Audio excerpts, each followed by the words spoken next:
여러분, 삼성전자가 충격을 받는다. 어쩌다 이런 일이 벌어진 걸까? 아니, 벌어질 수도 있다는 이야기입니다. 무슨 이야기냐? 여러분, 이 지표를 한번 보시죠. 2031년까지 반도체 산업 필수 인력 수입니다. 반도체 산업협회가 발표한 내용인데요. 30만 3,943명입니다. 엄청나죠? 엄청납니다. 그러면 30만 3,943명이라는 숫자가 지금의 어느 정도냐? 지금은요 17만 6,509명이 2021년 기준으로 일하고 있습니다. 단순하게 계산을 해서는요 적어도 앞으로 10년 사이에 10만 명이 더 있어야 된다는 이야기잖아요. 10만 명이. 야, 엄청난 충격적인 사실 아닐까요? 왜냐고요? 여러분, 이게 앞으로 10년 사이에 10만 명이 늘어날 가능성이 그렇게 많지가 않습니다. 왜냐고요? 이게 뭐 생산 가능 인구가 계속 줄어들잖아요. 2020년에 3,663만 명이었던 것이 2025년에 가면 3,544만 명. 그리고 2030년에는요 3,343만 명이 될 거라는 것이 현재 예견입니다. 10년 새에 320만 명이 줄어들 거라고 예상을 하고 있습니다. 생산 가능 인구가. 그런데 여러분, 반도체에 13만 명이 들어갈 수 있는 그런 역량이 있을까요? 게다가 말입니다. 지금 출산율도 쭉쭉 떨어져서 작년 기준 세계 최저입니다. 합계 출산율이 0.78이에요. 올해는 더 떨어질 가능성이 더 많다고 합니다. 올해는 0.78이 아니라 이게 0.7 초반대, 0.7 초반대까지 떨어지거나 0.6까지는 내려갈 것 같지 않지만 0.7 초반대까지 떨어진다는 이야기가 나오는 걸 보면 여러분 시장이 굉장히 위험하다는 뜻입니다. 이 와중에 반도체 인력이 제대로 확보되겠습니까? 그러면 삼성전자의 반도체 역량이 계속 강화될 수 있을까요? 이거 쉽지 않게 봅니다. 시장은요 결국 말입니다. 일감은 많이 가지고 올 수 있는데 과연 일손이 그만큼 따라갈 수 있느냐? 일손이 그만큼 따라가지 못하면 자칫 잘못하면 대한민국의 심장이라고 이야기하는 반도체도 어려워지고요. 반도체만 어려워지는 것이 아니라 경제활동 인구, 생산 가능 인구가 줄어드니까 지금 자동차도 난리가 날 거다 이렇게 예상합니다. 자동차도. 당장 말입니다. 한국고용정보원에서 예상하는 것은 2024년 내년입니다. 자동차 산업의 부족 인력이 1771명으로 계산하고 있습니다. 2029년에 가면요 22,726명으로 계산하고 있습니다. 그러면 삼성전자의 어떤 반도체라는 심장 어려워진다는 거잖아요. 그럼 자동차라는 심장도 지금 생각보다가 어려워진다는 거예요. 생각보다가. 이뿐만이 아닙니다. 조선도 마찬가지입니다. 조선도 2014년에 지금 종사자가 20만 명이었던 것이 2022년 현재입니다. 9만 명으로 줄어들었어요.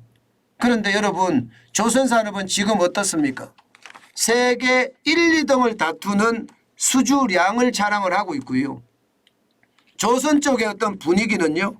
이대로면 전 세계 1등은 우리 거다 이렇게 이야기할 정도입니다. 이런 상태에서 말입니다. 이게 상황이 어려워진다는 것, 인력이 제대로 확보되지 않는다는 것, 이것은 어쩌면 심각한 일이다 이렇게 생각을 합니다. 삼성전자에서만 이런 일이 일어나는 것이 아니라 자동차에서도 이런 일이 일어나는 거고요. 조선에서도 이런 일이 일어난다. 이렇게 지표는 이야기하고 있습니다. 다시 말해서 심장이 지금 잘못하면 이게 느려질 수 있습니다. 느려질 수. 근데 문제는요. 반도체나 아니면 자동차나 조선에 국한되지 않는다는 거예요. 제조업 전체의 위기라는 겁니다. 제조업 전체. 현재까지 말입니다. 고용노동부가 조사한 자료를 보면요. 2019년까지 2019년 하반기 2019년 말입니다. 적어도 제조업체의 부족 인력이 58,521명이었다. 이렇게 지금 예상을 했거든요. 그런데 작년 하반기 계산해 보면 13만 1,984명입니다. 와, 작년 아니죠. 그죠? 진짜 작년 아니죠. 13만 1,984명이 지금 현재 제조업에서 부족하다는 거예요. 괜찮을까요? 대한민국 성장 동력에 문제 없을까요? 삼성전자가 충격을 받는 것은 당연하게 보이는 거죠. 그죠? 현대자동차가 충격을 받는 것도 당연하게 느껴지는 거고 조선업체들도 마찬가지 충격을 받을 수밖에 없다 하는 게 현실이 돼갈 겁니다. 이대로 간다면 여러분 우리의 심장이 멈출 수도 있다는 이야기까지 나옵니다.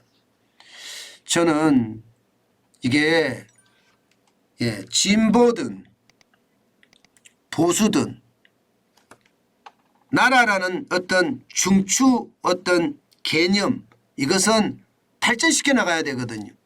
다시 말해서 출산율이 이 정도까지 떨어지는 것은요. 바로 말입니다. 바로 이 정부의 책임입니다.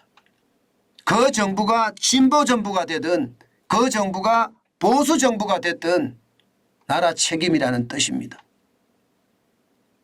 저출산 고령화에 쏟아부은 돈이 200조 300조 이야기합니다. 전혀 개선되지 않았습니다.